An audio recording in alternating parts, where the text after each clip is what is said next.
In the golden hush of late afternoon, the city of New Orleans shimmered under the descending sun.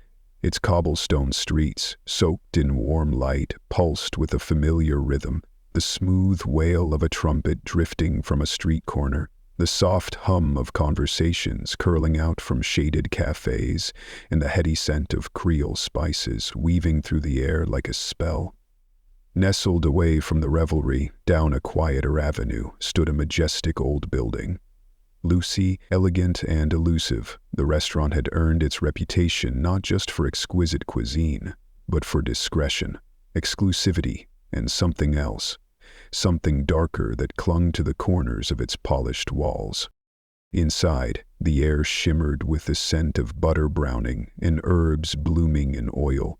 Crystal glasses chimed like wind chimes, and knives clacked in perfect tempo. On the surface, it was an orchestra of perfection, but behind the gleam, shadows moved. Unseen, unheard, Clara Williams moved through that world like smoke. At 62, she'd perfected invisibility. Her gray blouse had faded from years of bleach and steam, her navy apron worn thin at the seams. Her sneakers whispered against the tile. She'd worked at Loosey for 5 years, longer than most line cooks survived. Her title was janitor. Her purpose, according to the people around her, was to disappear. But Clara wasn't made of silence. She was made of fire buried deep, and tonight, a spark was flickering. As she passed the prep station, something halted her mid-step. A crate of seafood. Sealed, labeled, professional, yet it smelled wrong. Not rotten, but not right. Clara narrowed her eyes. The Gulf's brine had a clean sharpness. This was sour, chemical, masked. She set her mop against the wall and leaned closer. The fish fillets inside didn't match the usual supplier's signature cut. Something had been swapped. And just as she pieced it together, "What the hell are you doing?" The voice sliced through the kitchen like a cleaver. She froze. Richard Lansing, the executive chef and self-declared god of the kitchen, strode toward her. Tall, lean, eyes hard as ice, his white coat clung to his damp frame. Sweat glistened at his temples from the constant blaze of the burners. His energy commanded the room like a lion stalking its territory. Clara took a step back, her voice measured. "The fish. I don't need a janitor's opinion on seafood," he cut in, tone mocking. Silence swept the room. Line cooks froze mid-chop. Everyone knew what came next. Clara swallowed hard. She had seen this before, how he shredded dignity like cabbage, slicing people down until all that was left was compliance. But still, she tried again. "I just thought." "You thought?" He laughed, loud enough for the kitchen to hear. "You're here to clean, not to think." A couple of quiet chuckles flitted from the back. Clara tightened her grip on the mop, but she said nothing. What could she say? No one listened to her voice, not really. As Richard spun back toward his station, fate intervened. His foot caught on Clara's mop handle. Time slowed. He stumbled, his hand shot out, grabbing the edge of the counter, but it was too late. A plate of filet mignon flew through the air, crashing against the stainless steel. The pristine dish was destroyed. The kitchen froze. Richard straightened slowly, brushing off his coat. Then his eyes locked onto Clara. "You've got to be kidding me." Clara's stomach clenched. She knew what was coming, but the venom still stunned. "What the hell is wrong with you?" he growled, stepping forward. I was just... All you were just..." he sneered. "Of course. A woman your age can barely keep up with a mop, let alone move fast enough to stay out of the way." The laughter came again, quiet, cruel, cowardly. Clara's knuckles turned white around the mop handle, but she didn't respond. Richard gestured at her like she was something stuck to his shoe. "Is this what we've come to? A 5-star kitchen, and we're tripping over maids?" His words weren't just insults. They were a scalpel, carving away her place, her worth. "You don't belong here," he said, voice like frost. "You never have." Clara felt her heartbeat in her ears. His words echoed old wounds, ones she'd buried so long ago they had started to feel like truth. She nodded, jaw tight. He turned his back on her, already moving on. But someone had been watching. Ethan Carter, a new line cook, stood by the prep station, his blade moving slowly through fresh herbs. He was quiet, unassuming, but his eyes didn't miss a thing. He didn't laugh. He didn't speak. Not yet. The kitchen returned to its rhythm. But Clara didn't. Something inside her broke open, not with rage, but with purpose. For years she had swallowed her voice, disguised her brilliance as humility. But no more. She set down the mop. "Tell me something," she said. Richard barely turned. "What?" Clara stepped forward, her voice clear, calm. "If I can cook better than you, what happens then?" A hush fell. Knives paused. Saucepans simmered in stunned silence. Richard blinked. Then he laughed. The sound was ugly. "You think you can cook better than me?" She didn't flinch. Her posture didn't bend. "All right then," Richard said, that smirk curving like a knife. "Let's see what the mop lady can do." The room shifted. The hierarchy trembled. "You pick the dish," he added, smug. "Make it good." Before Clara could respond, Ethan's voice rang out. "That's fair," he said, stepping forward for the first time. All heads turned. Richard arched an eyebrow. "Got something to say, rookie?" "If she's cooking," Ethan said, "let her make something real, something she knows." Richard scoffed, dismissive. "Fine, whatever. This'll be fun." Clara inhaled deeply. She didn't have imported truffles or foie gras, but she had memories of Sundays in a one-bedroom apartment, cooking while Maya did homework at the kitchen table, of watching her mother cook with her bare hands and a heart full of stories. She moved to the stove, reached for onions, bell peppers, celery, the holy trinity of Creole cuisine, and just like that, the fire returned to her hands. With each chop of the knife, Clara could almost hear her mother's voice, soft, southern, and endlessly patient, guiding her from the past. She saw herself again, standing on a wooden stool beside their rusted old stove in a cramped kitchen on Claiborne Street. Her mother's hand rested gently on hers. "Not too fast, baby. Let the flavors talk to each other first. Cooking ain't a race, it's a conversation." The memory wrapped around her like a warm shawl, and as the scent of sautéed vegetables and spice began to fill the air, the bustling kitchen started to shift.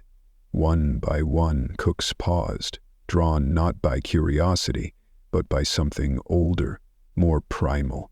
That smell. That soul. Clara was no longer just a janitor in a polished kitchen. In that moment, she was a keeper of tradition, of stories told through seasoning and smoke. Her hands moved instinctively, the years of hidden practice now manifesting as grace. When she plated her dish, Creole shrimp etouffee, steaming and rich, garnished with fresh parsley, she didn't look up. She didn't have to. The silence that followed spoke louder than applause. Richard scoffed, arms crossed. "Smells nice," he muttered. "Doesn't mean a damn thing." Waited. He didn't move to taste it. But Ethan did. Without hesitation, he picked up a spoon and took a single bite. The shift in his expression was so subtle, most missed it, but not Clara. A flicker in his brow, the slightest tension in his jaw. He didn't speak, just set the spoon down, silent. Richard let out a smug laugh. "Yeah, that's what I thought." Then, a voice cut through the air, deep, unfamiliar. "What smells so damn good in here?" Every head turned. A man in a tailored suit stood in the doorway, commanding the room without trying. a longtime VIP known for his brutally honest palate and for never sugarcoating his words. He eyed the dish. "That's yours?" he asked Clara. She nodded slowly. He took a spoonful. His eyes widened. A quiet hum escaped his lips. Then, after a pause, he looked straight at Richard. "This is better than anything I've eaten here in months." A collective gasp rippled through the kitchen.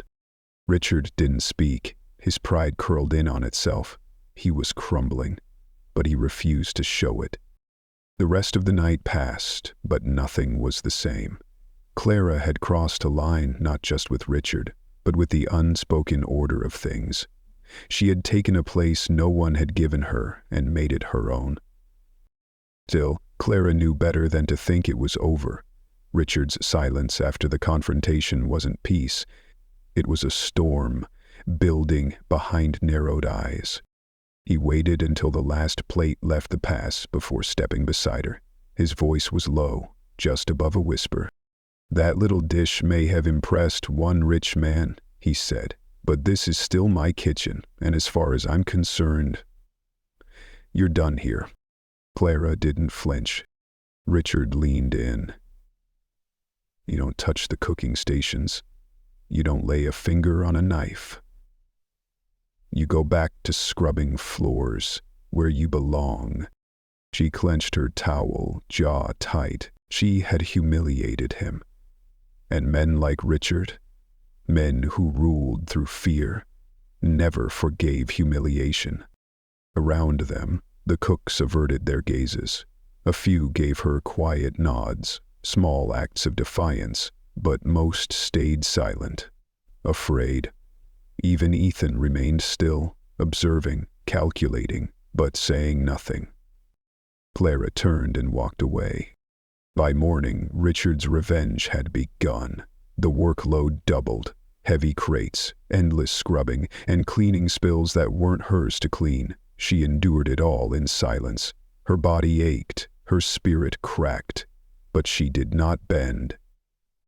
Then came the discovery. While cleaning the storage room, she noticed a stack of boxes.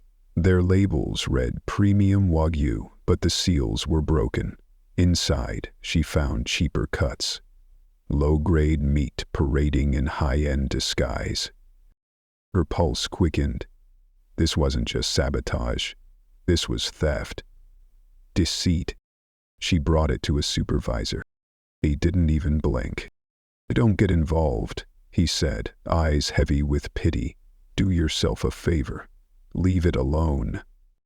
The chill that ran down Clara's spine wasn't from fear. It was confirmation. This corruption went deeper than Richard.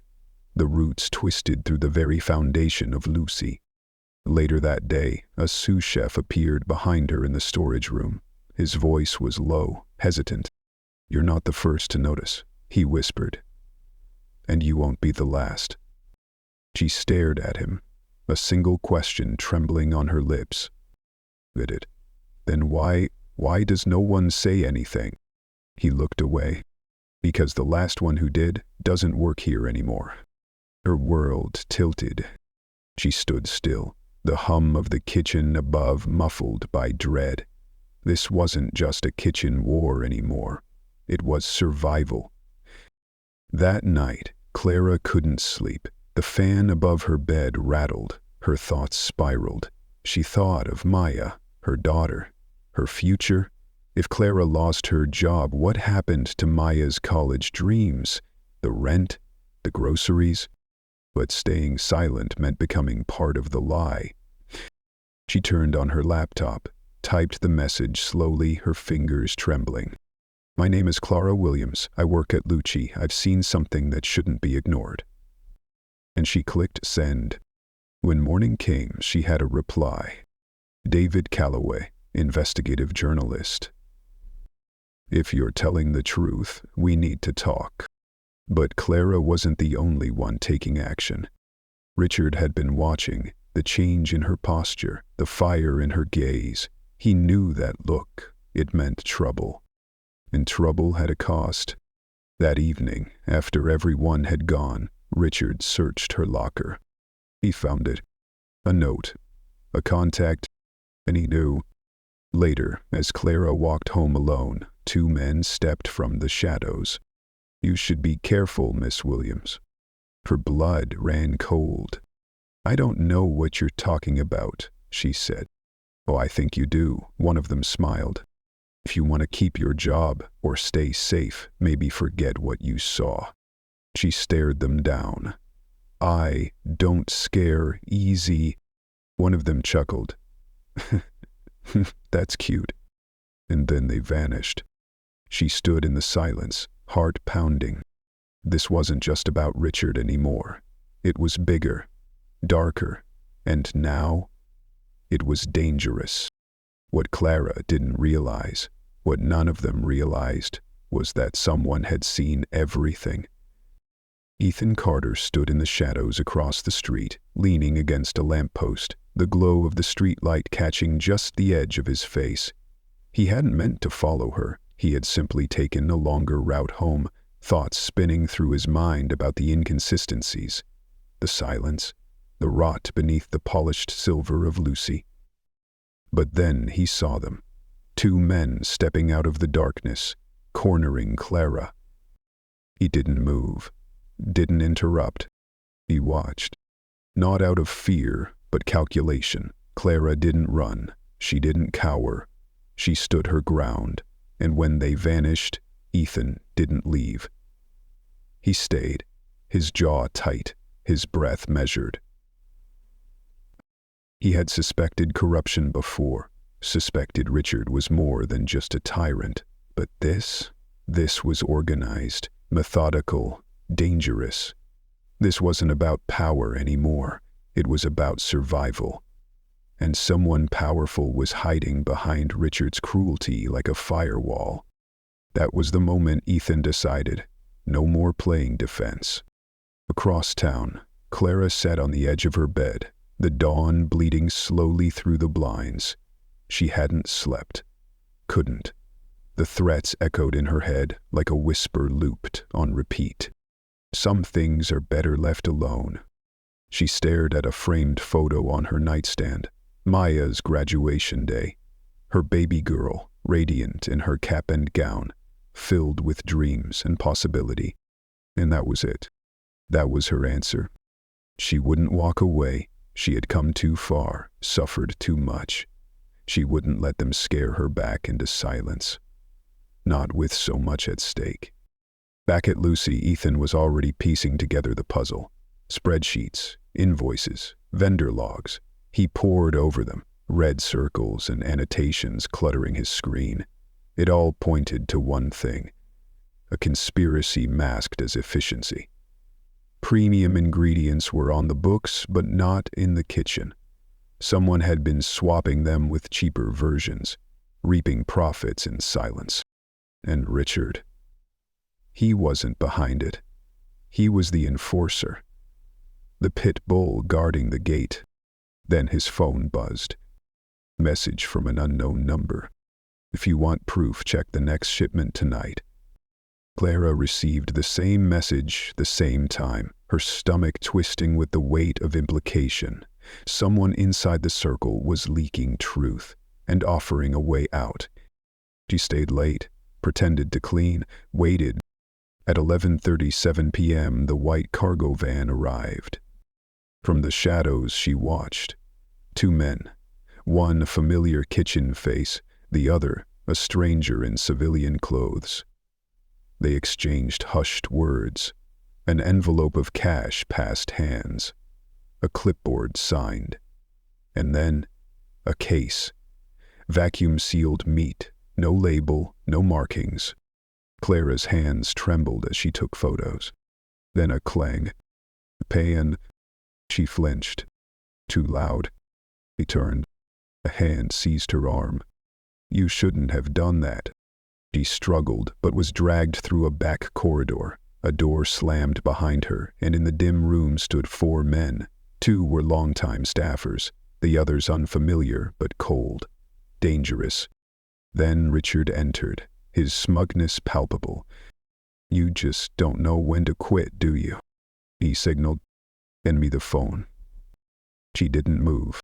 "Hand it over," he said, stepping closer, "or I'll take it the hard way." Her breath caught, but her fingers clung to the evidence.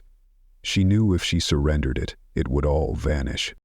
"I'm not giving you anything." Silence. Then movement. The sous chef lunged forward, and then the door creaked. "Am I interrupting something?" Ethan stood there, relaxed, casual, dangerous in his calm.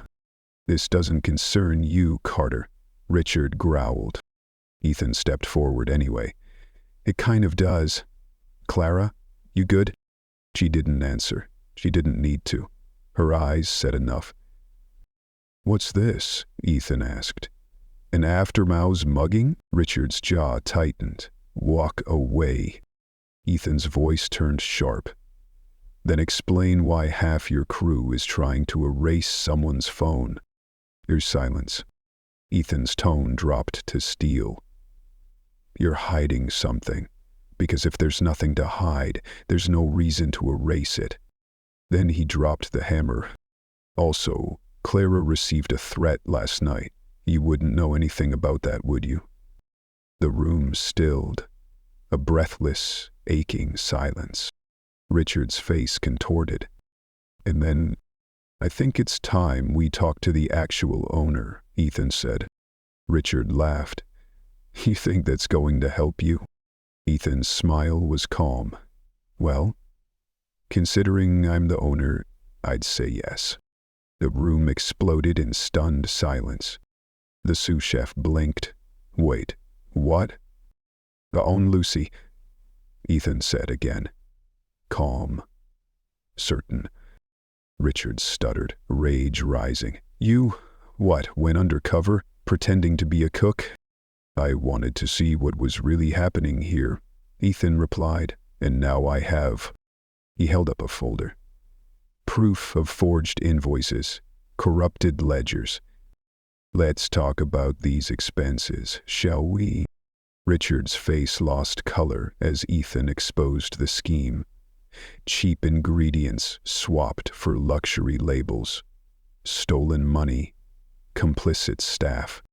And Clara? She wasn't alone anymore. "You think you can run this kitchen?" Richard snarled. "This place survives on illusion, on control." "No," Ethan replied, his tone final. "This place should survive on truth." And then the challenge. "You say you built this, then prove it." "A cook-off," Richard barked a laugh. "If you win, you stay. If I win, you walk. No intimidation, no power games. You disappear." The staff held their breath. Richard's pride wouldn't let him refuse. Fine. The burners were off, the kitchen still, the hierarchy shattered. 2 men, 2 visions of leadership, and a challenge that would decide everything. For weeks they had assumed Ethan Carter was just another line cook, a quiet man with a steady hand and a habit of staying in the background. But now he stood at the center of the storm he had walked into willingly, his sleeves rolled to his elbows, hands planted firmly on the countertop. Ethan's face remained unreadable, calm, controlled, but not passive. Never again. Across from him, Richard Lansing bristled with fury, his arms locked tight across his chest, jaw clenched. His authority, the unshakable foundation of his identity, had been challenged in front of everyone. And worse, it had been wounded. "This is ridiculous," Richard muttered, voice sharp and bitter. "A damn joke." But Ethan didn't flinch. "You accepted the challenge," he said, voice level, "unless you're planning to back out." That struck a nerve. "Fine," Richard hissed. "Let's get this over with." A murmur swept through the staff, the kind of nervous energy that filled a room before a fight. Clara stood near the back, arms crossed, watching with a clarity that came from years of being invisible. She understood better than most this wasn't just about food. This was about reclaiming power. It was about identity. "We each make a dish that defines this restaurant," Ethan said, wiping his hands on a towel. "What it stands for, what it means." Richard scoffed. "Save the sentimental crap. This place is about perfection, not feelings." He marched toward the walk-in fridge, returning moments later with duck breast, foie gras, and black truffle, ingredients meant to stun, to overwhelm, to scream luxury. Ethan, by contrast, reached for onions, celery, bell peppers, shrimp, and smoked sausage. Clara's breath caught. She knew those ingredients like the beat of her own heart. This was food with roots, with soul. Richard sneered. "You've got to be kidding me." But Ethan didn't respond. He just began to cook, and the kitchen transformed. The clatter of knives, the sizzle of pans, the swirl of aromas. It became something more than technique. Richard's dish was flawless, exact, his duck seared to golden perfection, sauce reduced to a mirror-glazed sheen. But Ethan's cooking had rhythm, emotion, every layer of flavor a note in a song that had been passed down, not invented. When they played it, the difference was stark. Richard's dish was an art installation, exquisite and distant. Ethan's? A bowl of shrimp étouffée, steaming gently, a hint of spice rising with the warmth. Simple, honest, alive. The VIP guests entered silently, drawn by curiosity. Among them a silver-haired patron whose judgment was often final. Richard served first. Praise followed, nods, muted approval. Then Ethan presented his dish. The old man took one bite, and then paused. His eyes closed. "This," he whispered, "this tastes like home." A hush fell. Clara's fingers curled into her palms. One judge wiped at his eyes. Another murmured, "It's not just food, it's memory." Richard's voice snapped through the moment. "This is absurd. This is a fine dining establishment, not some backyard picnic." But the elderly man turned to him and said, gently but firmly, "Then perhaps you've forgotten what fine dining is supposed to be." The final vote was unanimous. Ethan had won. Richard's face twisted with disbelief, then rage. "You think this is over?" he muttered under his breath, stepping closer. "You have no idea what you've started." But Ethan met his gaze without flinching. "You're done here." Richard's laugh was low, bitter. "You don't have the power to fire me." He pulled a document from his pocket, tossing it on the counter. "I have a contract. You can't touch me without cause." Board members entered, confused, alarmed. Richard faced them smugly. "If I go down, I take this place with me. I'll burn it to the ground." That's when Clara stepped forward, envelope in hand. "This isn't just about cutting corners," she said. "It's fraud." Ethan opened the envelope.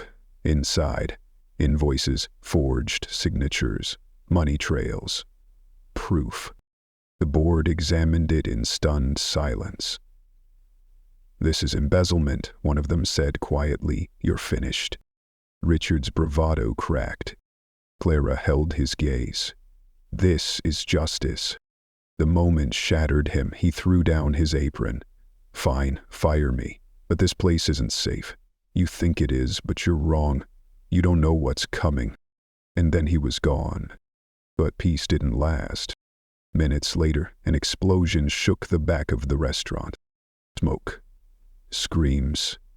Fire flickering in the storage area. Chaos. Clara rushed into action, extinguisher in hand. Her muscles screamed, but she fought through it, dousing the flames. Ethan joined her, his face pale. "This wasn't an accident," he said. Clara nodded. It was a message. Warrant date. But there was no way Richard had enough time to orchestrate it, which meant someone else was involved. Back in the office, Ethan dug deeper. Financial records, shell accounts, suspicious transfers. And then Clara pointed. That name. I've seen it before. Victor Langley, a board member. Moments later he walked through the door, composed, calm. Congratulations, he said. Quite the show tonight. Ethan's jaw tensed. You're part of this. Victor smiled faintly. I'm here to help you understand how things really work. He stepped closer. You think getting rid of Richard changed anything? He was a pawn. You've got money, Ethan, but we... He gestured toward the board. We have power. Ethan said nothing, but Clara stepped forward. Then it's time we cut the head off the snake. The final battle wasn't over a stove. It was over control. And Ethan knew, in that moment, that he and Clara weren't just fighting corruption. They were taking on an empire. Silence thickened the air like smoke in the office after Victor's departure. Clara's voice broke the stillness. You ordered the fire, didn't you? Victor didn't flinch. His only response was a slight adjustment of his cufflinks, a silent confirmation. Ethan exhaled sharply. It was a warning. Victor offered a faint smile, a serpent's smirk. Consider it a test. We wanted to see if you were smart enough to back down. And if I don't, then next time, we don't aim for a warning. His voice never rose, but the threat in it was thunderous. We burn the whole damn place down. For real. Clara's hands curled into fists. Victor turned to the door. You've got a choice, Ethan. Keep fighting and lose everything, or walk away. Keep your title, keep the illusion of power, and let the people who've always run things keep doing so. He paused at the threshold, glancing back. Think about it. Then he disappeared, leaving the weight of corruption behind like a storm cloud waiting to burst. Clara turned slowly to Ethan. What are you going to do? He ran a hand down his face, eyes dark with fatigue and fury. I don't know yet. But Clara knew one thing. They had never been fighting Richard. He was the mask. The rot ran deeper, tangled into the very foundation of Lucy. Later, Ethan sat across from Gerald Whitmore, the true head of the snake.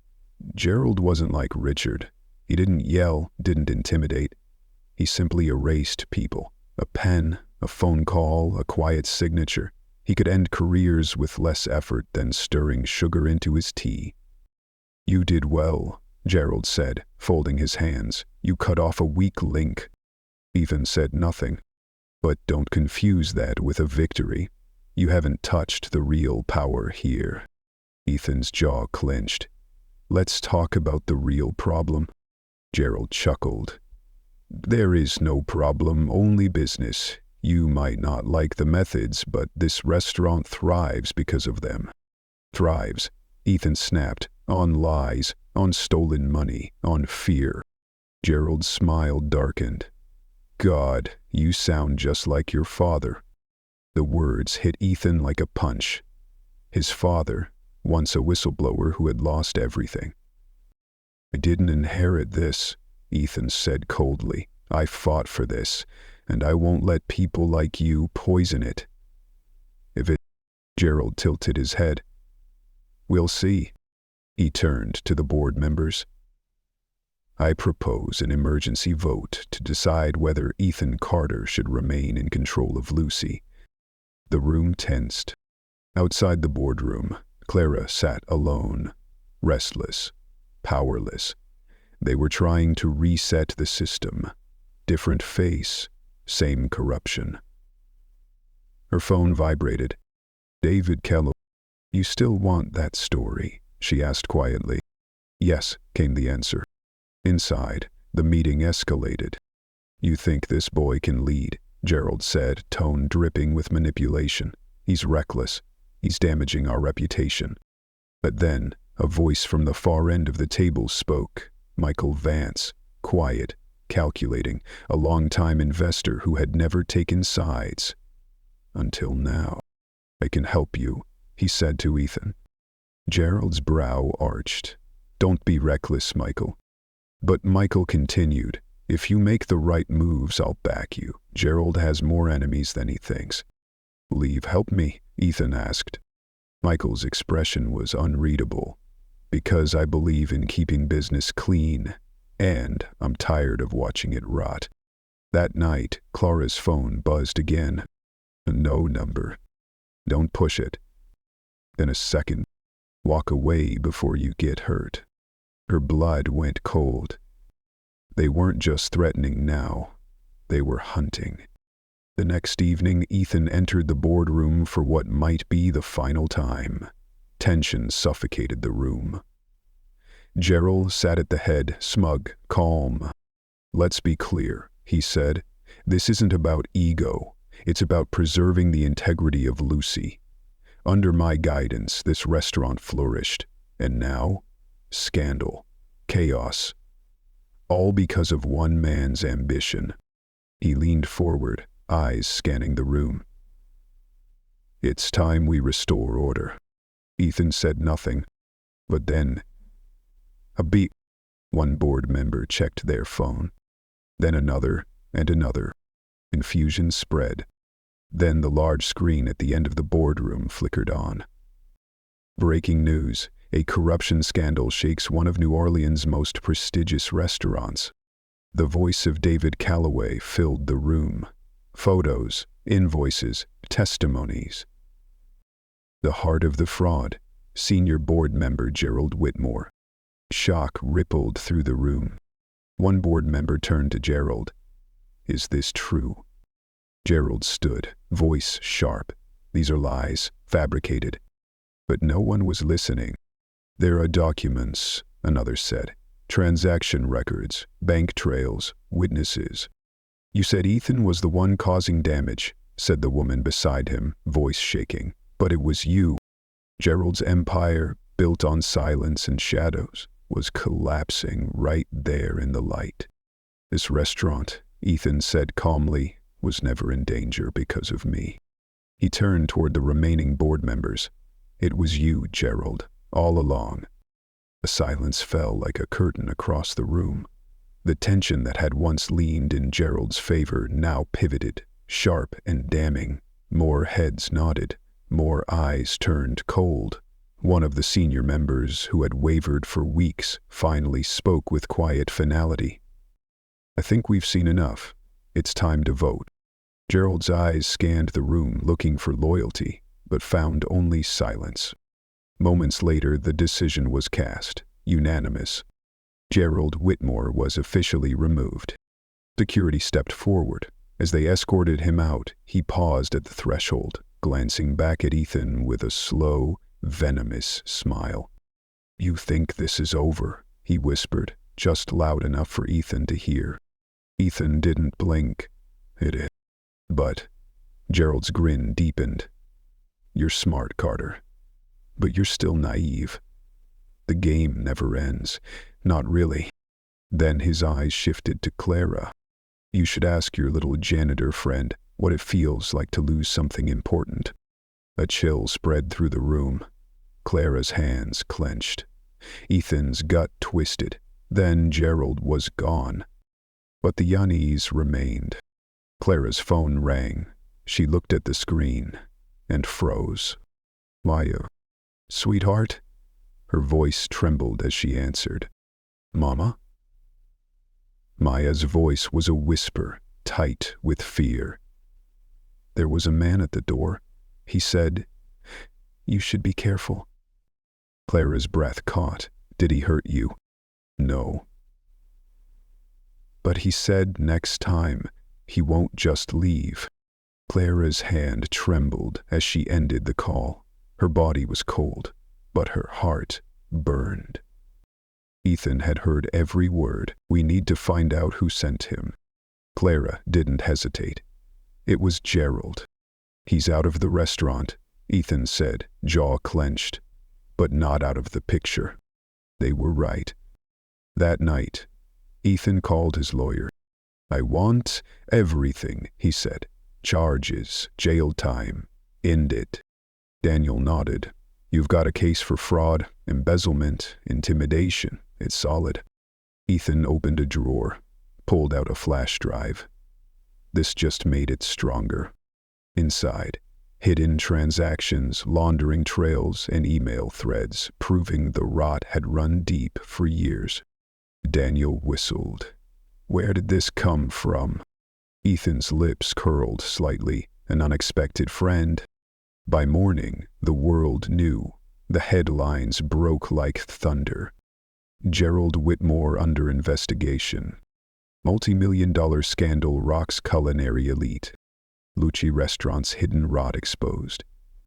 Cameras caught Gerald being escorted from his corporate office, cuffed, surrounded by officers. But even then, as he slid into the back seat, his lips moved. Ethan, read them clearly. This isn't over. Back at Lucci, Ethan called his lawyer. Tell me he's not walking out. There was a pause. Then he made bail. Clara's breath caught. Of course he did. Don't worry, Daniel said. We've got him where it counts. He won't escape trial. But Ethan knew men like Gerald didn't just disappear. They left pieces behind. Traps. Seeds of chaos.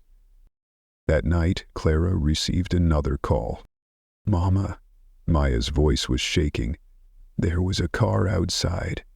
It stayed for a long time. Clara's skin went cold. Then, leaving the restaurant, she saw him. A shadow at the edge of the parking lot, tall, watching. Then gone. Someone was still protecting Gerald. The war wasn't over. Yet, amidst the darkness, light bloomed. The transformation of Lucci was undeniable. Ethan removed every supplier tied to corruption. Staff wages were raised. Fear was replaced by pride. And Clara? She was no longer invisible. The same woman who had once mopped floors in silence now walked through the kitchen greeted with respect, admiration, even awe. Ethan approached her one afternoon, the skyline glowing behind them. I want you to oversee ethical operations, he said. Hiring, suppliers, policies, all of it. Clara blinked. I don't know how to run a place like this. You don't have to, Ethan replied. You know people. You know right from wrong. That's what matters. And so Claire Williams, once overlooked and underestimated, became one of the most respected voices in the industry. Word of her rise spread. Talk shows called, reporters reached out, but it wasn't about fame for Clara. It was about truth. When she finally said yes to an interview, she did it for Maya, for every worker who'd ever been silenced. And her words would echo far beyond Lucy's walls. Weeks later, the restaurant hosted a quiet celebration. No investors, no press, just family. Clara laughed with the staff, felt something like peace returning. But in the shadows, at the edge of the crowd, a man stood watching. She saw him, and in a blink he was gone. Her smile faded. Ethan noticed. You okay? She nodded, just thinking. They didn't need to say it out loud. They both knew. Gerald may be gone, Richard disgraced, but power never disappears. It just finds a new mask. Clara had won a battle. But the war for truth, for dignity, for justice never ends. Would you have done what Clara did? If stories of justice, revenge, and transformation speak to you, subscribe, because this was only the beginning.